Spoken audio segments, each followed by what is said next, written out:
broadcasting live out of a basement in Appleton, Wisconsin. You're tuned into Fox Cities Core on WCZR Code Zero Radio.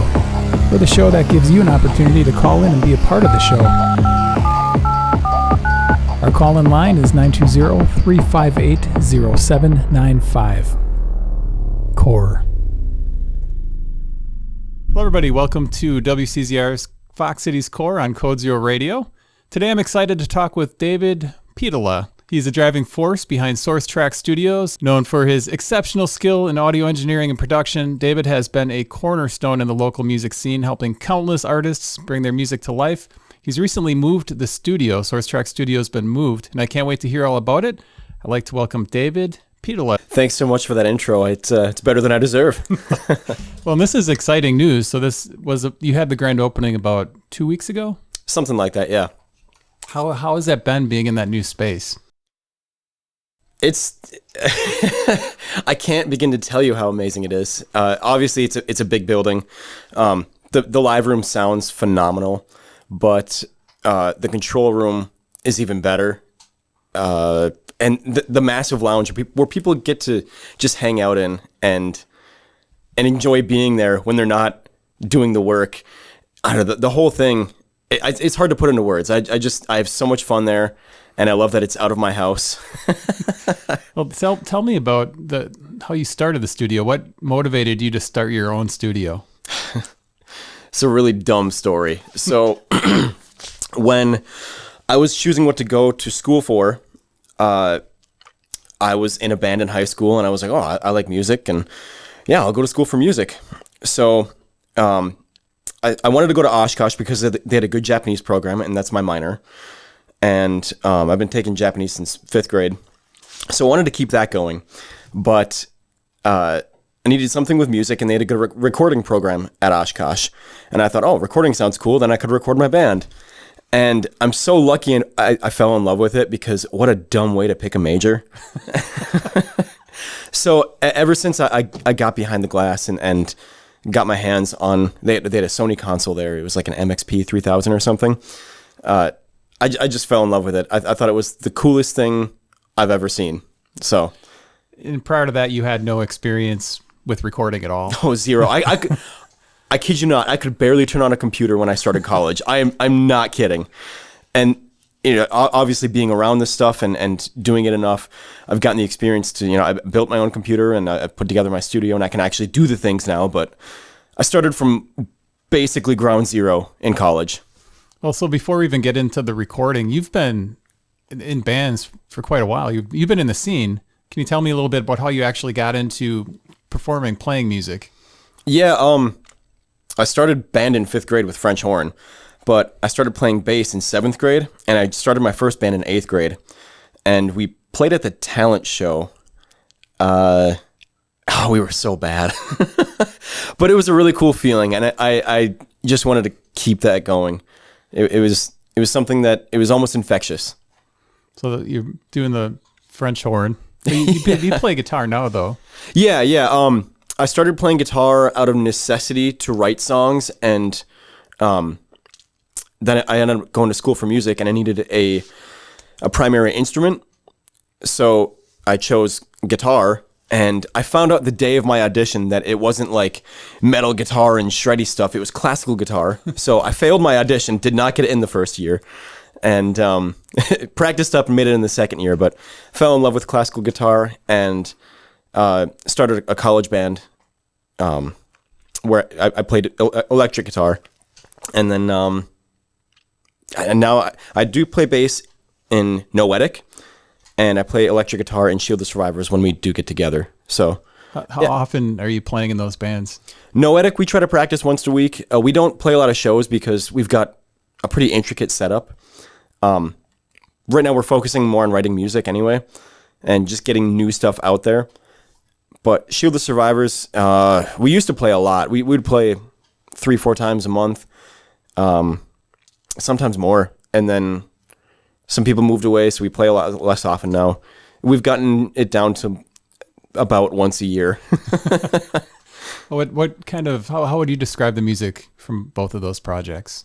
Shield the Survivors is I'm not gonna swear, but I always say like it's basic B metalcore because it's a funny way to put it. It's like a lot like Bullet from a Valentine or yeah, that's probably the closest thing I could compare it to. Just not as good as Bullet. And then Noetic is kind of like a mixture of Dream Theater and Tool. Are you from the area? Are you from the Fox Cities originally? Oh, I'm from the UP. It's a little town called Gwyn, and moved down here when I was 9, and I lived in Menasha pretty much since then. I lived in Oshkosh for a year for school, but yeah, my wife and we met in high school, and we stayed in the area, and yeah. Before you were involved in the music scene, were you going out and catching shows in the Fox Cities, Oshkosh area? I remember on Thursday nights in like near that downtown, that plaza area, my mom would take us to some cover shows there, but not really. I was when I started college, I was 17, and I could. We were trying to play in bars, and they wouldn't even let me in the bars to play, so I couldn't really go to shows. I was just playing as much as I could. Well, the scene down in Oshkosh, they do have quite a scene down there, and then you got into the music industry. Well, I don't want to jump too far ahead. So you went to school, you started learning about. To me, it seems overwhelming. Like I can't imagine learning how to record. I mean, I've tried GarageBand and that kind of thing. Was it something that you absorbed really quickly? Yes and no. The thing is, back when I was in college, and for the people who knew me in college, I just want to apologize. I was so full of myself. I thought, oh, I can do this. This is easy. It's just pushing a couple buttons. And then obviously I listened to stuff I did back then, and I just, gag a little bit, throw up in my mouth. But it really helped that I was immersed in it, and I was surrounded by people that they had a common goal of being the best musician they could possibly be and being the best engineer they could possibly be. So that really made it a lot easier. I had a lot of good friends also encased in the whole scene, and I don't know, it didn't feel as much like work as it did we're just having the time of our lives. We had a band, I think they're a band called The Thinkers. They said hello from the Philippines, so thanks for chiming in. So how long did you go to school for recording then? 4.5 years. Yeah, I graduated in 2015. And did you start recording bands while you were still in college? I did. Probably shouldn't have been. But I started the studio when my wife and I, we decided we wanted to buy a house. That was in 2016. So I graduated in 2015. We had this apartment, and then a few months into it, I hated throwing money away into rent, because you never see that again. At least buying a house, you build equity. So we were looking at houses all the time, and then eventually we just took the step to find a house, and we found this house. Oddly enough, the guy who was in the house before also had a studio in the house. I don't know if he did his own stuff or he worked with other people or whatnot, but he had connected 2 rooms through the closets. I don't know if he did this or if it was just done before that, but basically the control room was the very front bedroom on the top floor, and then the closet would go around it. They kind of looped to the closet of the room adjacent to it, and that's where the cables would run through, so I could have a live room and a control room separately. So that was like the big reason for us wanting that house was, well, I say us, but it was probably me. Yeah, because it was already set up for a studio perfectly, and it made it really easy to start doing it. So your wife's been really supportive. You have no idea. Oh my God. So you bought the house knowing that you're going to have the studio there, but then you started having bands over there. How did your wife feel about, a new set of strangers coming in? It was for pretty every good project? It was good for the first couple of years, but this past year it was just so busy. I was having like 3 sessions a day, and all these people that she didn't know, and I felt bad. And it was getting to a point where we didn't have our private space anymore. Like, it wasn't our house anymore.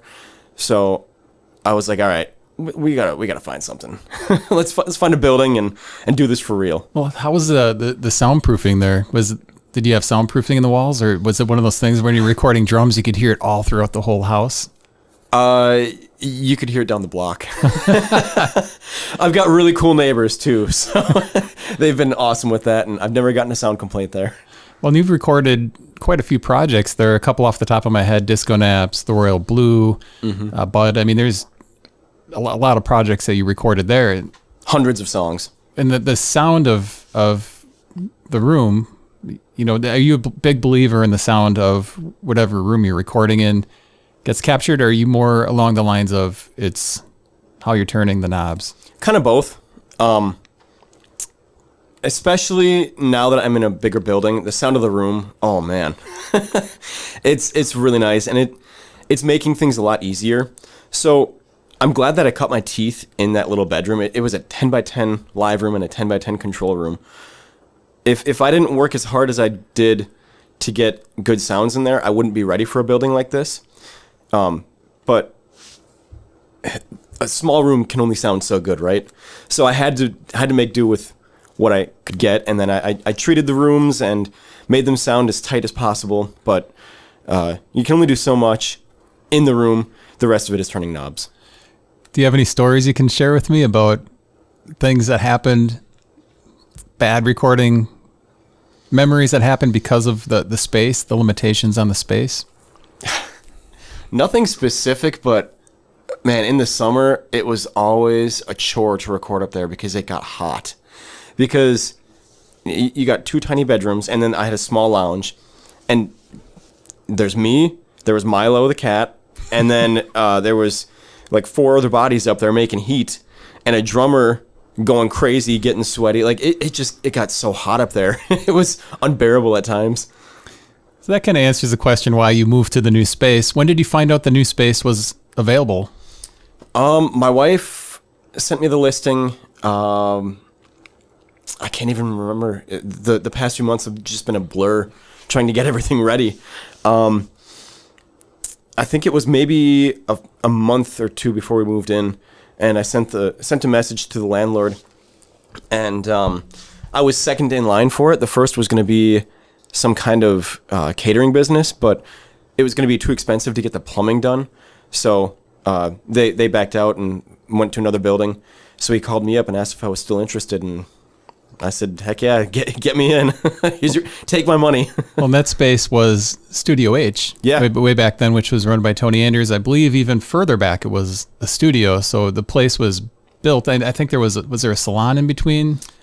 I know it was a skate shop back in the 90s. And then White Raven was there too for a little bit, I think a year or two. Okay, so I mean, everything was pretty much set up where you had to make some minor, like what did you have to do to upgrade it back to a studio?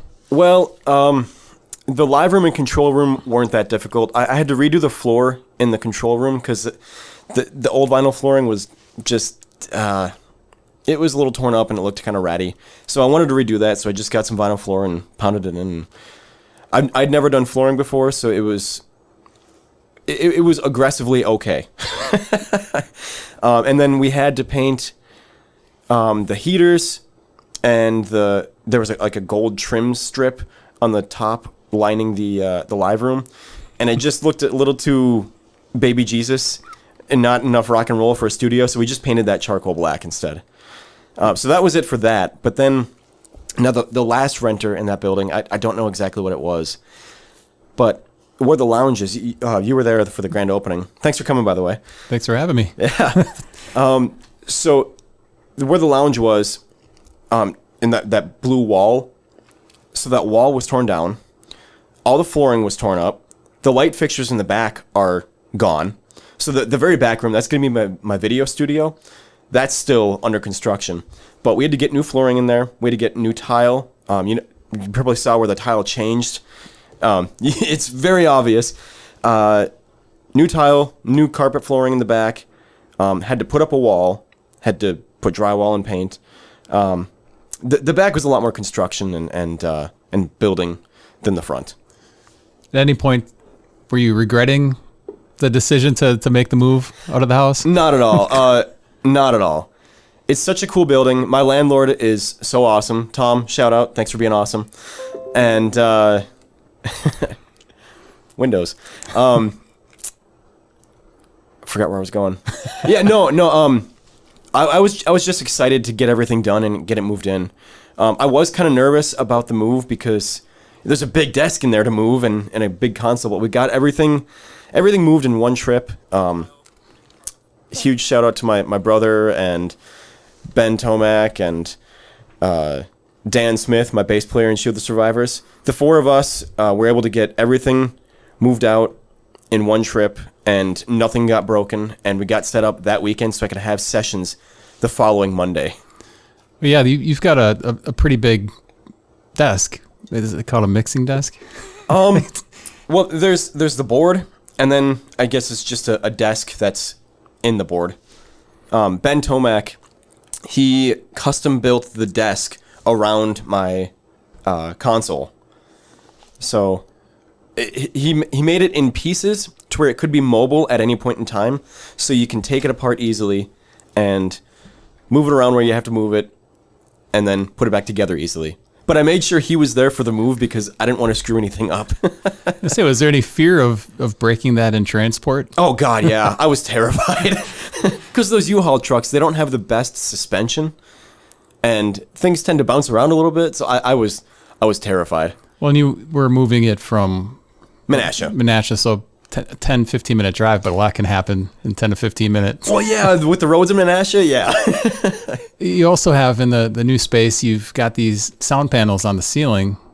Were those built specifically for this space? Yes. Everything in the studio fit in my house, except for a few things, and those clouds being one of them. So Ben Tomac, again, he built those clouds with the same stain to match the desk, so it kind of gives a cohesive feel to the room, and then it also it really deadens the sound up front in the live room, so you can get the really open space in the back of the live room and towards the front near the glass. It closes up like a tight room. It's cool. Shan from Disconapse says hello. Hey, Shan. Hey. Thanks for that camera. Thanks for tuning in, Shan. And Shan, of course, Disconapse, a band that's done quite a bit of recording with you. Mm-hmm. Have they broken in the new space yet? No, we did. They were the last project I tracked and mixed in my home studio. And I just got to say, since Shan is watching, Shan, you are the best singer I've ever recorded. I've told you this before. I'll say it for everyone to hear. I've never edited anything Shan has ever done because she can sing it better than what my computer can do. Well, then while we're on it, you did you do these great videos. I love them. They're the breakdown videos where cool. You talked. The Disconapse song "Boys Can Do" is a song that I love, and I've told Shan and the band this before, but it's a song that gets stuck in my head. I enjoyed those breakdown videos where you piece it apart. And can you talk about those videos a little bit? Yeah. So I'm actually glad you like them because I don't know if people like them. I just started doing them. I don't know. I felt the need to do some more content and show people the process and get people interested in recording. So, sorry, what was the question? What made you decide to start doing the breakdown videos, and what has the response been? I don't know what the response has been. I mean, sometimes people say it's cool. I don't hear a lot about it. So, can I ask you a few questions about it? So, what do you like about it, and what do you wish that you could see more of? I like the fact that you're hearing components of a song that you might not know is there, especially a song like the Disconapse song that I've heard, not even making this up, at least 40 times. But you hear things in there when you strip away certain things. In that particular video, you talked about how Shan was in the control room or doing it but the band was playing live. Mm-hmm. Then you showed how you could hear the bleed coming in from her isolated vocal track, mm-hmm. which I find that fascinating. What I would like to see more of is more of it. Okay. So I never know if people want longer videos or like shorter videos that have some different detail. Like I could do one longer video going through everything, and then I could break it down into smaller videos of, oh, here's how I got the snare sound. Here's how I got the tom 2 sound. Like, I don't know how small to make it. That would probably, well, it probably depends on who's listening. That might be a little over my head, but okay. But I find those videos to be really interesting, being a fan of the local music scene and hearing how there are things in music, even if you've heard it a lot, that you didn't know was in the song that adds to the overall sound. And you being a sound engineer, walking viewers through it, I think is pretty interesting. Okay, cool. I guess my main goal with it, I forgot to mention this before, the main goal with it was to help promote the band's music, because I always like to pick a song that I think could really go somewhere, and that's the one I want to push to get people listening to. So the band is always going to share it, right? And then I'm going to share it on mine, and then sometimes other people share it because they think it's cool or whatever, and that is instantly promoting the band's music for free. Like there's nothing the band had to pay for extra, and then tons of people are getting to watch it and getting their name out there. So I think it's great. We've got a question here, so let's get to this question. This came from DJ Bear. Multi-part question. As a musician, what famous studio, Abbey Road, Pachyderm Studios, etc., would you like to record in? And as an engineer, what famous studio would you like to record in as an artist? The answer to both of those is the Blasting Room. Bill Stevenson is the greatest engineer of our lifetime. I think he's just so incredible. Bill Stevenson, he does all the engineering for like Rise Against and a lot of punk bands. But I think his drum sounds are phenomenal. His guitar sounds are phenomenal. Like the guy knows what he's doing. It's so good. He's a drummer for Black Flag, The Descendants. Yes. So, I mean, that might be why his drums sound so good, because he's a drummer. That's what he focuses on. Is that why your cat's name is Milo? Well, Milo, he was okay, so I got to pick his name because Kayla's my wife. She picked out our first cat's name, Ella. So when we got Milo, I thought, oh, what's a cool character that I like? And I thought Milo from Atlantis. And I was like, oh, that's a cool name. Let's go with Milo. And it just kind of stuck. I'm just going to pretend it was Milo from The Descendants. So I kind of sidetracked Jerry's question, but the famous studios they visited. So the Blasting Room. I haven't visited there. That's where you would like to visit. I would love to just be in the presence of Bill Stevenson in the Blasting Room doing his thing. Man, the magic that guy makes is incredible. So have you visited any big studios? I think was part of the question. Just Mark Goldie's and I forgot the name of it.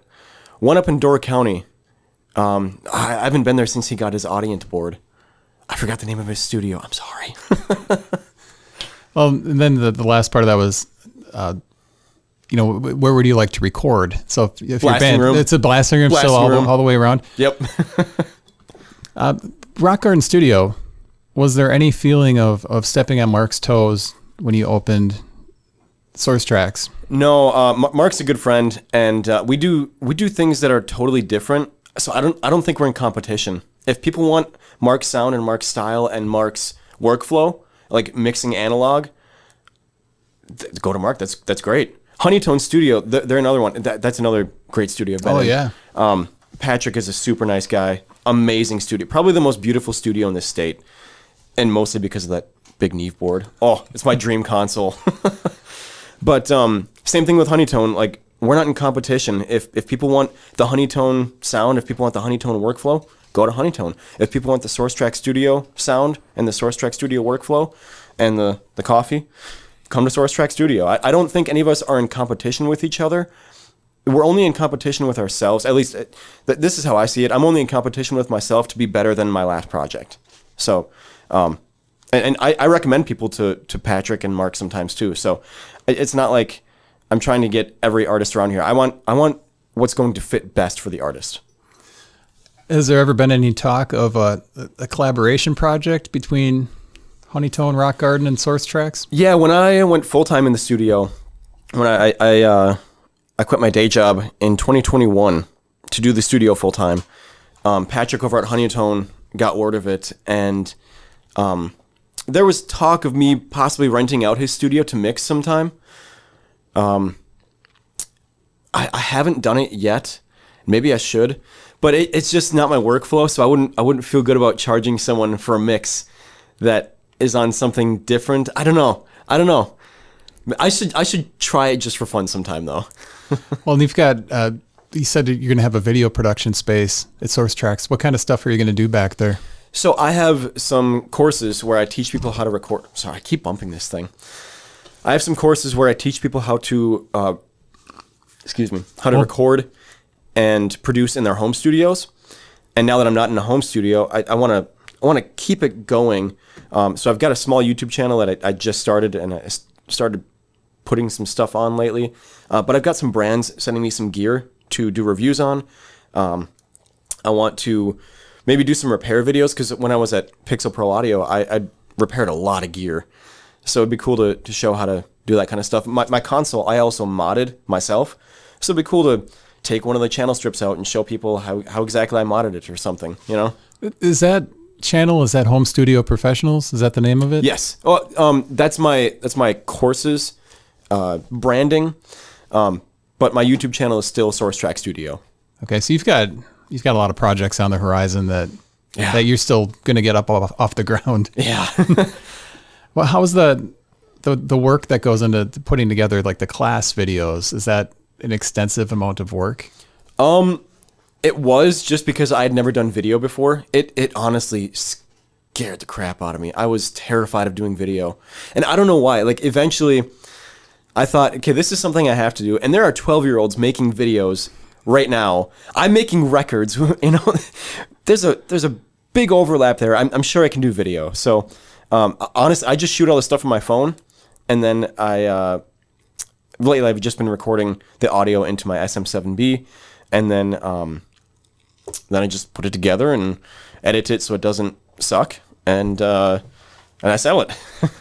Well, I think it looks great, what you've got going on there. Oh, cool, thanks. Bob Minter says he will give you $10 American if you can replicate the lead guitar tone from School's Out. $10 American. All right. Do you get bands come in and directly ask you if you can get the guitar tones or the drum sounds from certain projects? Yeah, and I always tell them it's a definite maybe, because we don't have exactly what they had, and that person's playing style is signature to them. Someone picked up an Eddie Van Halen guitar and through Van Halen's rig, and he was like, oh, well, it doesn't sound like Eddie Van Halen. It still sounds like me. So I always tell people it's a definite maybe. We can get close, but we've got to fit what's going to be your style and fit your playing, and also fit the song. Because just because a lead tone works really well on a certain song doesn't mean it's going to work well on a different one. And you're in a band. Are you still in Pudge? Yeah. Okay, so when you guys write stuff or when you record, how do you approach that kind of stuff? All AI. I don't know. I mean, I think it's part of, I guess, the question for you it would be, I mean, where do you draw the line with bands that aren't prepared to go into the studio? A band that might come in and it actually ends up being more work trying to get everything pitch shifted correctly or moving beats around. It ends up making your job harder and probably the band's job easier. Yeah, so I've become a really good coach. Coaching people into a good performance is most of my job, and editing. I really try to stay humble, but I'm a pretty good editor at this point. When a band reaches out to you to record there, I know you've said before you like to see them play live. Yeah. Do you vet out bands that are going to record there? With how many bands I have trying to book, I don't have time to vet them all. But what I do like is if they can send me a demo, like just a phone recording of them playing in their practice space and just playing the song in its rawest form. I like hearing that because then it tells me where they're at musically, what we're going to have to do, whether it's play it live with no click, or start with the drums, get it to a click, like grid it, and then kind of build the song from there. It gives me ideas for pre-production. It gives me ideas for post-production and for like building the song and adding harmonies and all these guitar stacks and stuff like that. So if they can send me a demo, I can typically coach them from there of what steps to take to prepare for the studio. What would be advice you'd give to a band looking to go to SourceTrack's recording? Record yourself. I meant like a demo. Wow, that sounded really mean. It's not what I meant. I promise, it's not what I meant. So record yourself on your phone so you don't get nervous recording in the studio. There's something called the red light syndrome, where when that little red light is going, you get really nervous and forget how to play your instrument.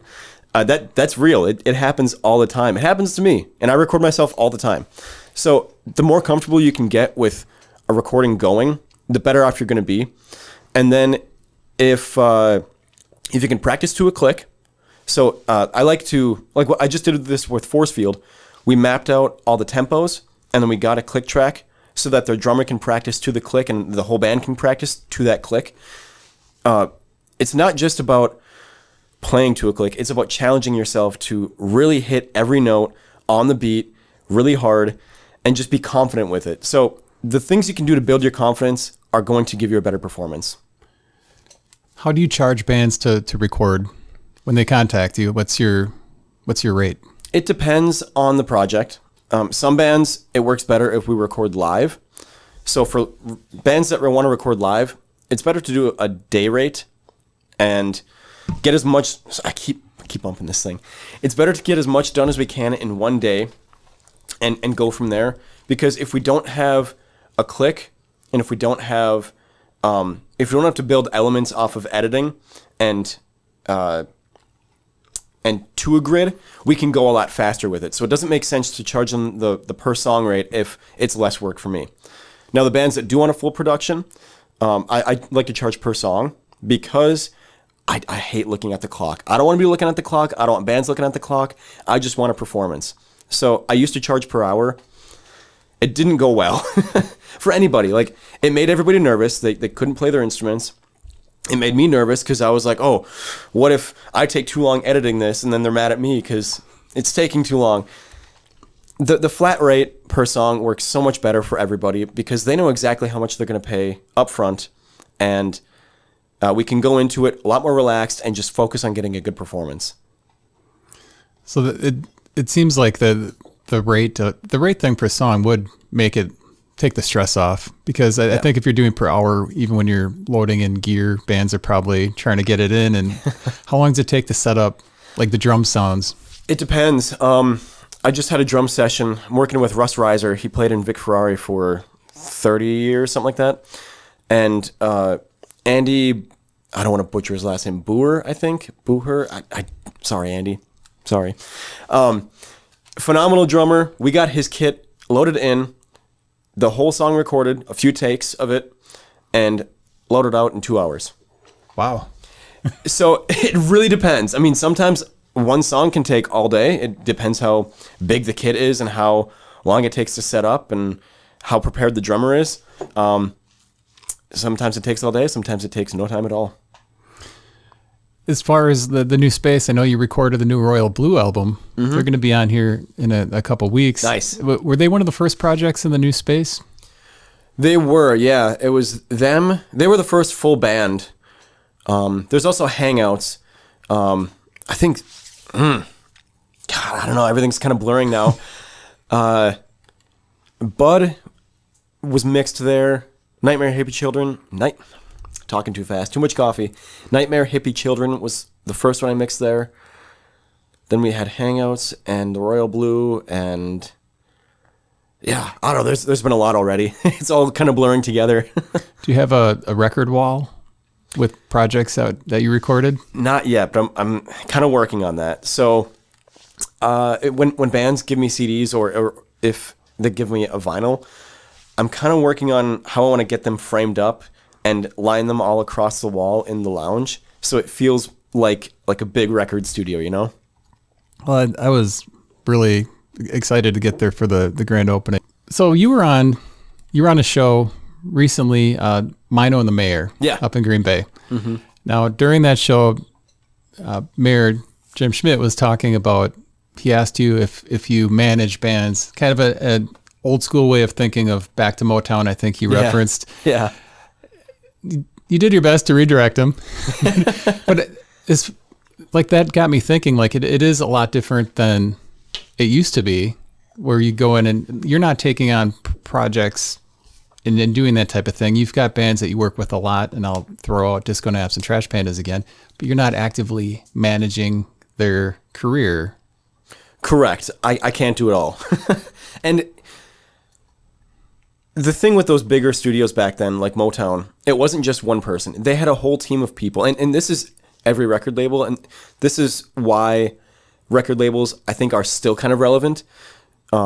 Because it's a team of people that specialize in one thing each, and they do that thing better than anybody else.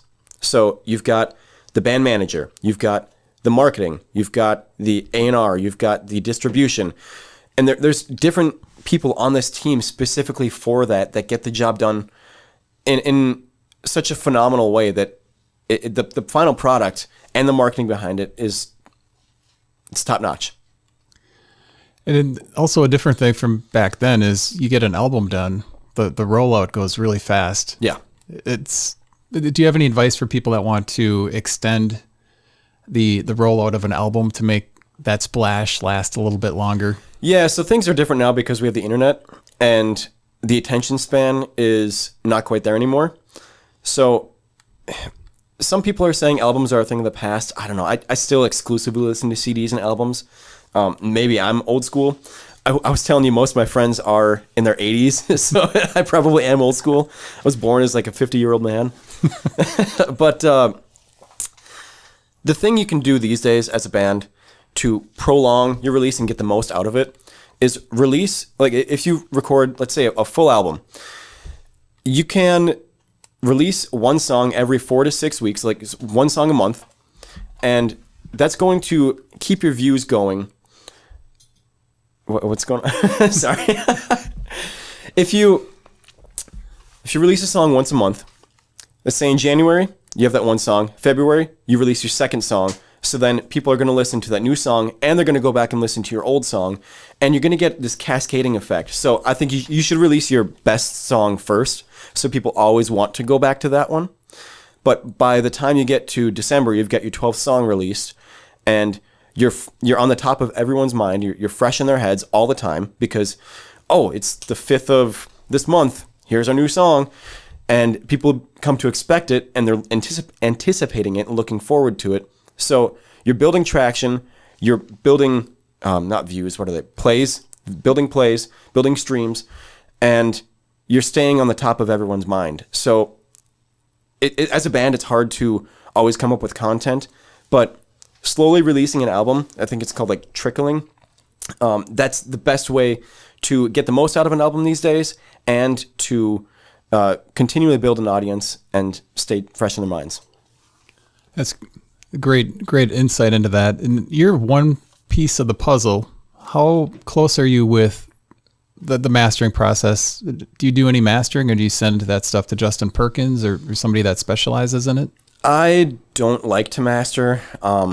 There's a few projects I'm working on that I'm still mastering because I agreed to it a long time ago. But again, this goes into that thing where you have a group of people that specialize in what they do.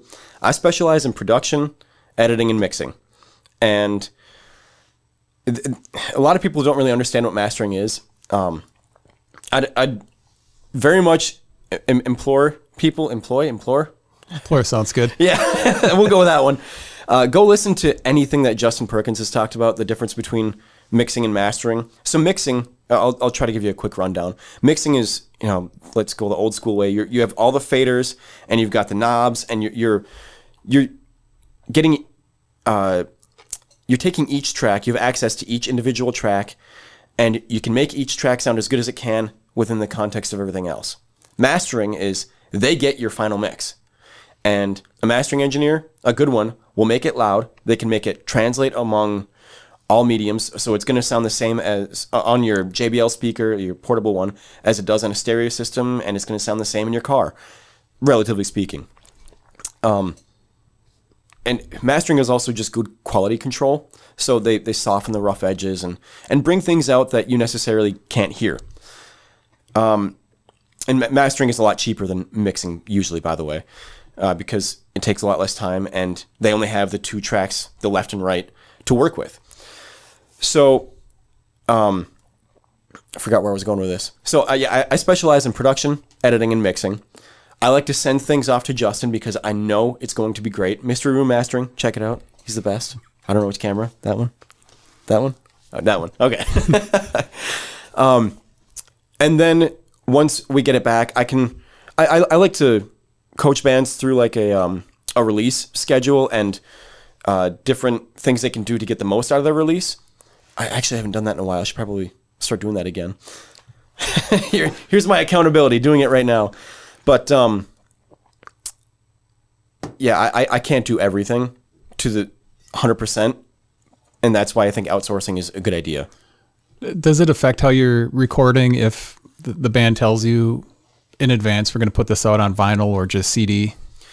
Not really. It doesn't really affect the recording or the mixing, but it does affect the mastering. So a vinyl master is different from a CD master, and I think CD master and streaming master are the same.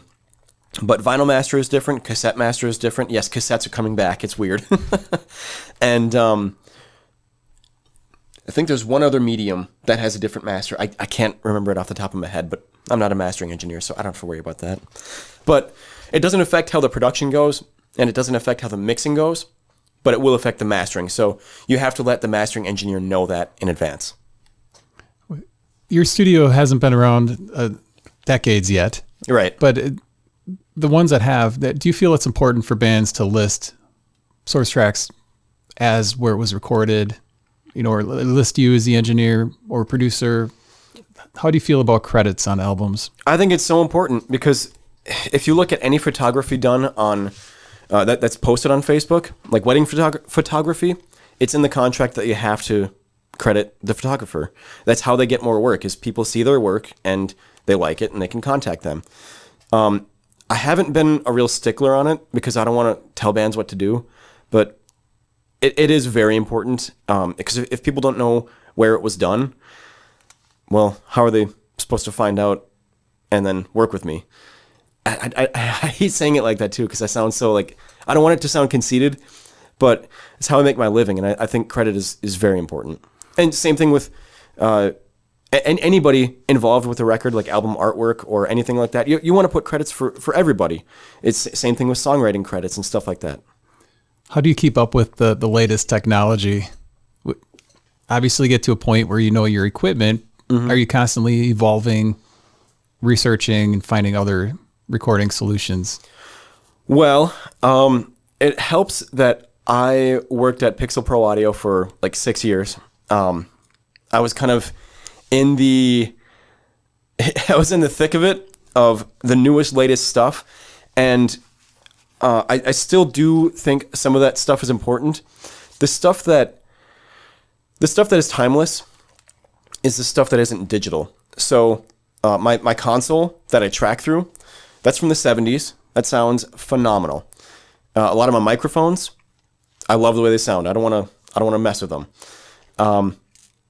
The things that are important to stay modern with are digital, like your converters and your headphone amps and stuff like that. That stuff, I have a new converter. I've got the Antelope Orion 32 Gen 3. Say that 10 times fast. And that's the best converter I've ever heard. It's like it's not even there. It's invisible. It sounds like a finished record right away. That converter is amazing. And then I've got this headphone amp. I don't even want to name it because I'm so unhappy with it. But I'm looking for a new one. And that's the stuff I'm kind of jonesing for right now. So you've got the new space.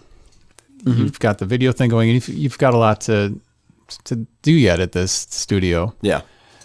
Do you have a wish list already started once you get everything in place, that what's your 10-year outlook look like at this point?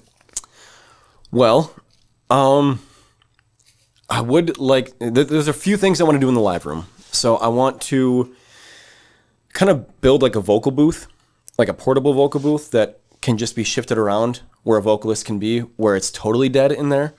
That'd be really nice. And then I don't know if this is possible, but if there can be like some kind of ISO cab where there can just be a speaker within this box that's totally soundproofed, and there can be a mic or two in there, so you can crank the guitar amp but still record drums without getting bleed in the drum mics from the guitar amp. That would make recording live bands a lot easier and a lot more doable. With the Royal Blues record, the Royal Blue, it was weird how I said that. The Royal Blue just did a record there, and we recorded the band live. So the drums and bass are live, but the guitars we recorded as scratch tracks. So we plugged those right into the computer and just got a clean DI signal and ran it through some amp sims so they could hear something that sounded kind of like a guitar amp. And then we had a scratch vocal. So from the original live tracking of the full band, we kept the drums and bass. We overdubbed all the guitars and all the vocals. But if there could be a way where the band could capture drums, bass, and guitar at the same time, and maybe even a vocalist in the control room with me or something, that would be really ideal. Yeah, that's kind of on the wish list right now.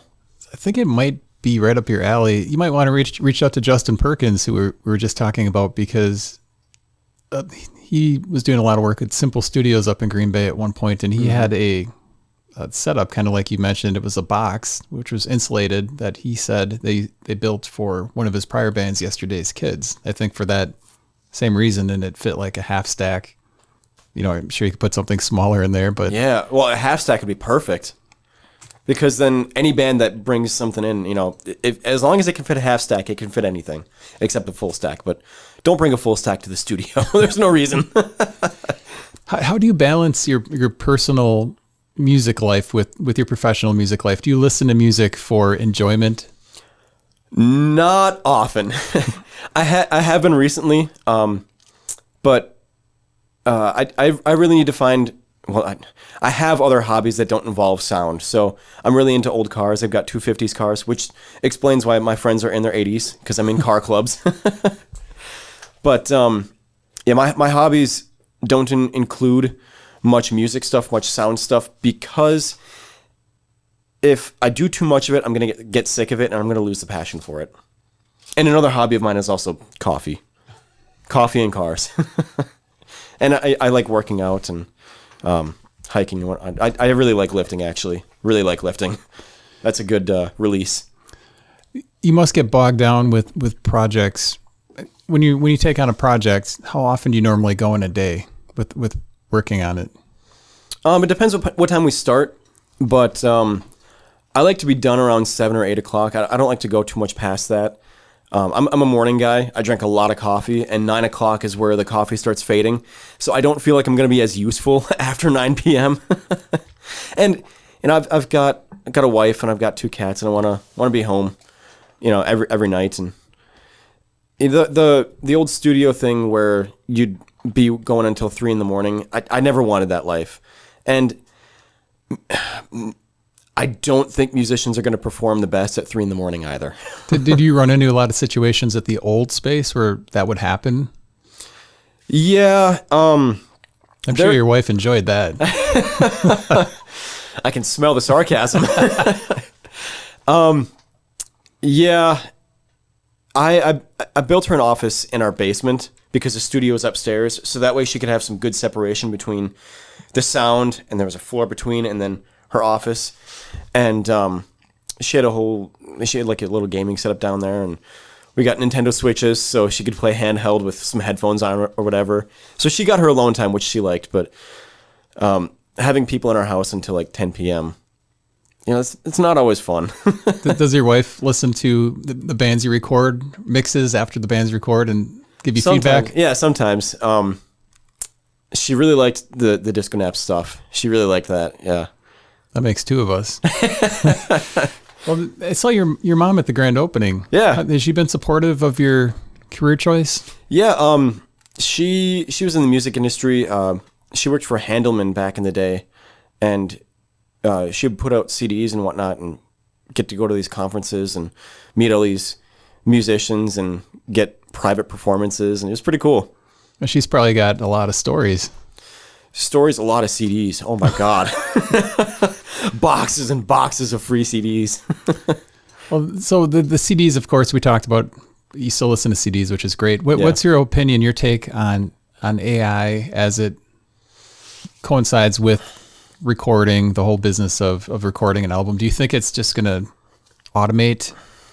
I don't know. I've actually been thinking a lot about this in the last few months. AI is going to ruin a lot of industries. I don't know that this industry will be affected too much, though. I mean, AI is obviously creating music, but there's something about a live performance where if you go see an artist, you go for the artist. And if that artist releases something that's AI, so it's that artist, but it's really not that artist, it's just some AI, it's not going to go over well. I think people would be pretty upset about it. But I don't know. It depends. I mean, will people be able to hear the difference? Because right now, this is the worst AI is going to be. From here, it's only going to get better. So, like, who's your favorite artist? Favorite band? Nirvana. Okay, so interesting. Let's say Nirvana has a new song next year. How are you going to feel about that? I wouldn't like it. I would be against it. There you go. Yeah, I think music is a time capsule of where those musicians are at that time. And if you try to mechanize that, robotize that, is that a word? Robotize? Sounds like a medication. It's a new word. Sure. Yeah, we got all of them today. If you try to take away the soul of music, I don't think it's going to go well. But I'm just one guy. I still listen to CDs, and I'm stuck in 2005, so I don't know. Kind of looping back to an earlier question, are you keeping up with advancements in AI, stuff that you might be able to incorporate into SourceTracks? Well, I'm not, but some of my clients are. Some artists like using AI as a writing tool, and I think that's kind of interesting, actually, because it can be a fresh source of inspiration. Like, let's say AI spits out a chord progression that you wouldn't have thought of, and some lyrics. You can always change the lyrics, and you can always add your own flair to it. So I think it could be a good writing tool, for sure. As far as recording, not sold on it? As far as recording, no. I think recording is an art, and I think my job is to capture an artist. And I don't think... Like, yeah, I use a computer, but I don't think a computer can actually do what I do. But I don't. Maybe at some point AI is gonna be mixing songs for people. They're gonna record some stuff from their phone. AI is gonna enhance it and mix it, and they'll have a final product in minutes. Who knows? You were called out at the Royal Blue album release show at the Gibson Music Hall. Yeah. Are you comfortable with that kind of attention when that comes up? I don't know. I never know how to act. Because, like, yes, I go on stage, but not often anymore. And the past few years, I've just been really focusing on the studio, so I'm not in the spotlight. So, I don't know. Like, when things... How do I say this? I don't like when things are about me, I guess. It's weird. Like, even coming on the show, you said... Well, how did you say it? Like, the show it's better if I do most of the talking, but I just want to ask you questions too. So it feels weird, but I don't mind it. I mean, I'm glad they appreciate the work I do enough to shout me out. Are there any projects you're working on right now that you can tell us about? Nothing's really secret, I guess. I'm just mixing some records and doing the last few revisions. There's a band name, but there's a swear word in it, so I'll refrain from saying that. It's unfortunate because they're a really good band. They are just getting their album out, artwork, and their project's gonna be done soon. any project I'm working on, you can find on the SourceTrack Studio Facebook page. I like to do photos of every band I'm in, so the band can get some traction, the studio gets some traction, but then people know that that band is doing something and to look out for some recordings in the future. If a band is watching and they want to go in and check out the studio, how can they get in contact with you? Or do you suggest they just stop by, knock on the door? Don't just walk in, because I might be in the middle of a session. That happened once. Not in my house, obviously, but that it happened when I was working with Force Field. We were just getting the scratch tracks and the click track. Thank God it wasn't anything major, but this guy just walked in. He's like, "Hey, can I book some time?" I was like, "We're kind of in the middle of one right now." So the best way to get in contact with me and come check out the studio, I'm more than willing to walk you through the studio and make you a good cup of coffee. But the best way to get in contact is go to SourceTrackStudio.com and fill out the contact form. Try not to Facebook message me. I'm as you found out, Andy, I'm terrible at Facebook messages. I'm not on it a lot. I post and get off. So smart thinking. Yeah. Well, I want to thank you for doing this today, and I'm super excited for you for that new space. I know there's going to be a lot of great things that come out of there, and there already has been. Well, so thanks, I look man. forward to hearing more, and I hope you come back sometime. I would love to. Thanks for having me on. This is fun, and I hope you enjoyed the coffee. David Pietila from SourceTrack Studios. Where did SourceTracks come from, the name? Oh, SourceTrack Studio. So a source track is the track you get at the source. So I always thought I want to get as close to a finished record as I can with the mic on and, just going into the computer. So SourceTrack Studio was, I thought, pretty fitting.